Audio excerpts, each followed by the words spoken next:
운동이라는 게 그 시대와 그 사회에서 요구되는 가장 근본적인 거에 대해서 응답을 하는 건데, 지금 우리의 가장 근본적이고 절실한 건 뭐냐. 과거 70년대 그때 절실한 요구는 가난하니까, 배가 워낙 고프니까 잘 살아야 되는 거예요. 물질적으로 잘 살자. 그럼 지금 제일 중요한 건 뭐냔 말이에요. 인간의 욕심이 주변 환경에 급속한 파괴를 불러오고 최후의 있습니다. 빙하는 결국 올해 무너졌습니다. 기온과 해수 온도의 상승 때문입니다. 해안 도시들이 침수 위협을 받을 수 있다고. 기후위기, 생명의 위기 때문에 한 20년 후에 우리가 살아남지 못하게 될 가능성이 많다. 생명을 살려내는 게 제일 중요해. 해원 지도자들의 내재적 요구가 강하게 있었단 말이야. 운동으로 세상을 바꾸고 새로운 문명으로 가야 된다. 새마을 운동이 해야 될 일은 이거다.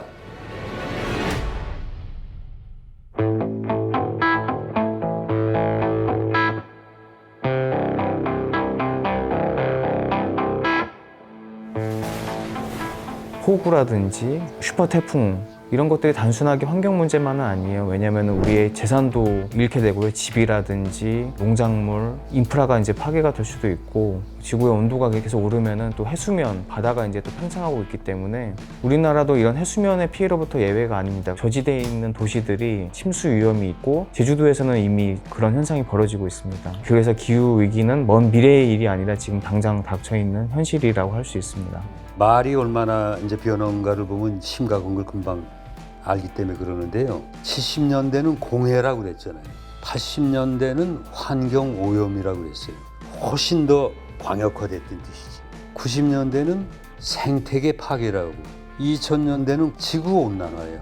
그리고 2010년대에 기후 변화라는 말을 많이 쓰기 시작을 했단 말이에요. 지금은 기후 위기, 지구 가열, 더 뜨거워졌단 말이에요. 그래서 환경운동으로 이게 해결이 될 게 아니고, 전체 생명, 지구상의 무생명 또는 지구 자체도 하나의 생명체니까 이 생명을 살려내는 운동을 하지 않으면 안 되겠구나. 이 사회구조의 뿌리를 이루고 있는 과도한 거대 문명, 화석연료도 거대 소비이며 그런 거대 문명을 극복해서 적정한 문명이나 더 좋은 건 작은 문명으로 생물 문명으로 가야 된다. 생명을 이렇게 갖고 보면 감수성이 달라지잖아요. 여름이 오기 전에 두세 차례 항상 살충제를 연수원 전체에 뿌렸습니다. 그게 제일 잘하는 건 줄 알고 그랬는데, 회장님이 오시고 난 이후에는 살충제라든가 화학비료라든가 농약이라든가 그를 전혀 사용을 안 했는데, 연수원 곳곳에 메뚜기도 생기고 뱀도 생기고 이 자연 생태계가 지금 하나씩 살아나고 있는 겁니다. 씨앗을 심어서 새싹이 자라나는 걸 보면은 되게 소중하다고 많이 느껴서, 이 생명살림 운동 자체가 내가 이렇게 바뀌는데 다른 사람들도 나처럼 하면은 바뀌지 않을까 생각을 하고 있습니다.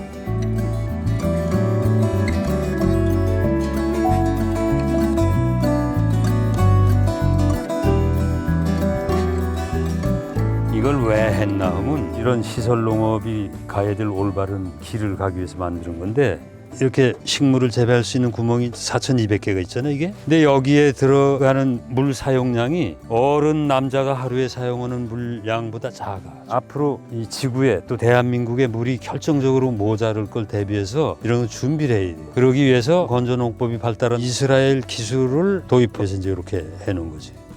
일단 이걸 할 때 태양광을 해서 여기 전기를, 자연의 전기를 다 써야 된다. 그다음에 지하수를 파가지고 물도 다 그거로, 자연에 있는 것. 그러니까 이렇게 농업과 에너지와 물, 이거를 합쳐가지고 돌아갈 수 있게, 즉 순환 체계를 하나 이룬 거니까 스스로 돌아갈 수 있지.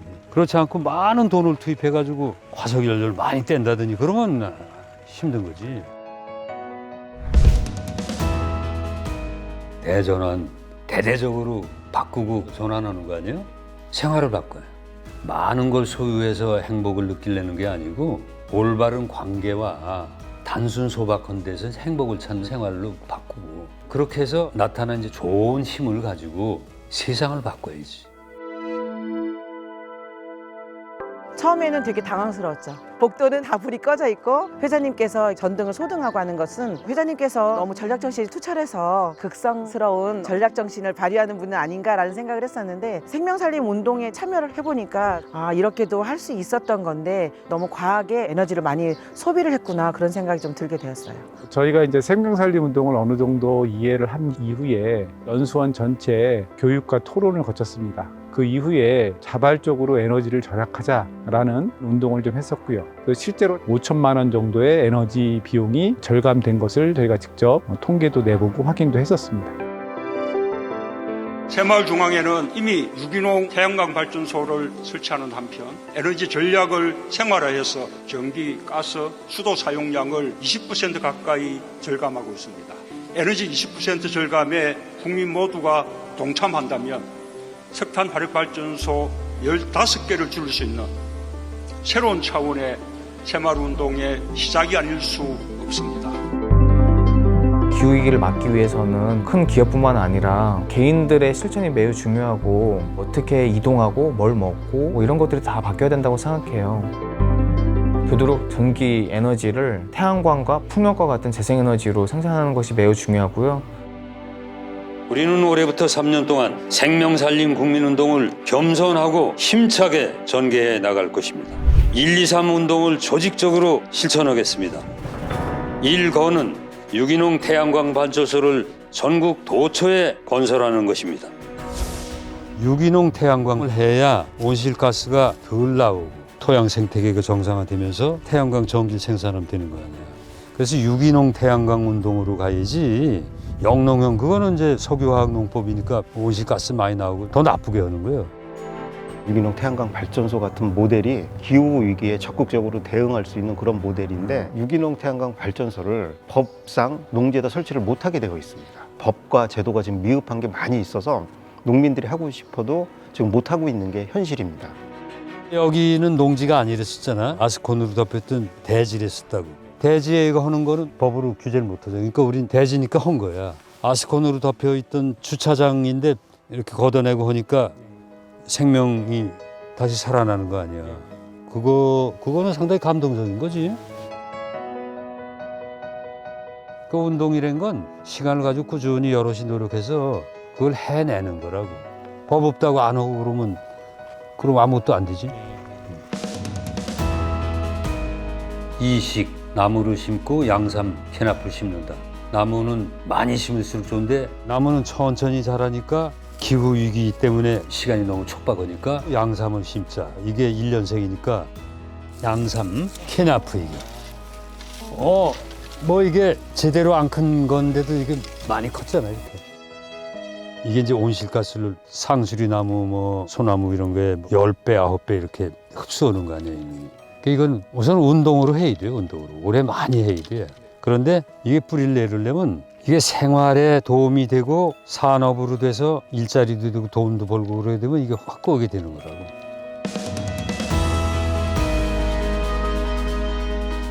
캐나프를 그 옥수수 심을 때 저도 심어보려고 지금 한 2,000평을 계획을 세우고 있어요. 제가 소를 좀 많이 키우는 편이라 옥수수 심을 때 해가지고 옥수수 양 정도 나오는가 그걸 한번 파악해가지고 전국적으로 권장을 해볼 생각입니다.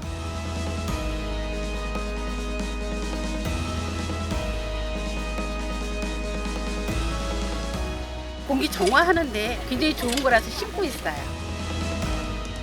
북한강이 안 얼기는 작년이 처음이었거든요. 그 정도로다가 온난화가 심각한 상황에서 환경을 위한 부분으로다가 한번 올해는 하자라고 의견을 모아가지고 심게 됐고 결과가 어떻게 나올지 아주 기대하고 있습니다. 우리는 살아가면서 가끔씩 사실은 멈추고 자기를 되돌아봐야 돼, 사실은. 그죠? 근데 멈춘다기보다는 좀 줄이는 게 필요해, 줄이는 게.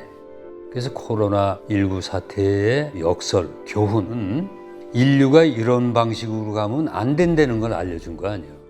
줄이니까 또 멈추니까 살아나더라. 그건 무지하게 중요한 얘기예요. 그래서 3감, 3가지 줄이자. 에너지 30% 덜 쓰자. 수입고기 줄이자. 그 다음에 비닐과 플라스틱 줄이기.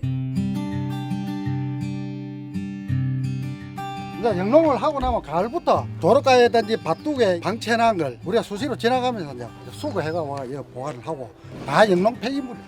상상 외로 지금 많이 모으고 있어요. 이게 전부 농약병입니다. 농약병 수거함을 만들어 놓고 재활용품 모으는 창고를 또 만들어 놓고 옛날에 70년대는 먹기 살기 위한 새마을이 아니었습니까? 지금은 먹고 사는 거는 해결 대선이 환경으로 가야 돼요. 우리가 환경을 변화 안 시키면 그걸 이제 후손들한테 그대로 또 물려주잖아요. 그래야 이제 하는 게 폐비닐이라든지 모든 것을 모으가 이렇게 보완을 하고 한 군데서 처리를 하다 보니까 미세먼지도 적어지고 이게 이제 새마을 정신이고 의식이 그만큼 바뀌어갔습니다. 생명살림 운동을 전개하는 그 자체가 또 다른 새마을의 출발이다. 내 고장도 내 손으로 가꾸고 환경도 우리 손으로 지키자. 이걸 생명살림 축제를 한번 만들어 보자. 이게 5천만 국민 모두를 살리는 기초가 되지 않겠나.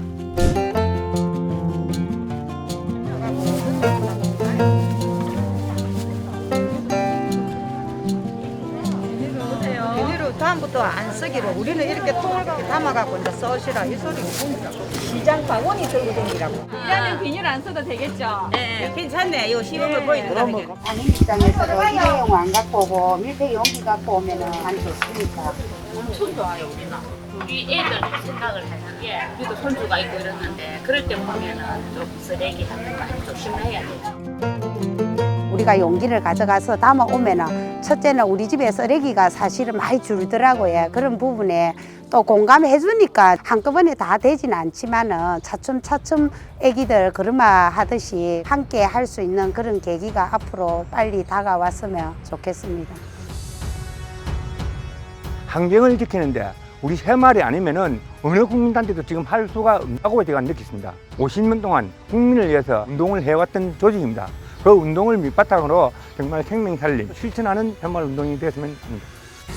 새마을 운동 같으면 옛시대적이다 이렇게 착오하시는 분들이 계시는데 우리 청도 같은 데는 환경을 위해서 주민들이 협동을 하고 이 새마을이 더 전진할 수 있도록 재활용품 모으기에 다 함께 동참했으면 좋겠습니다.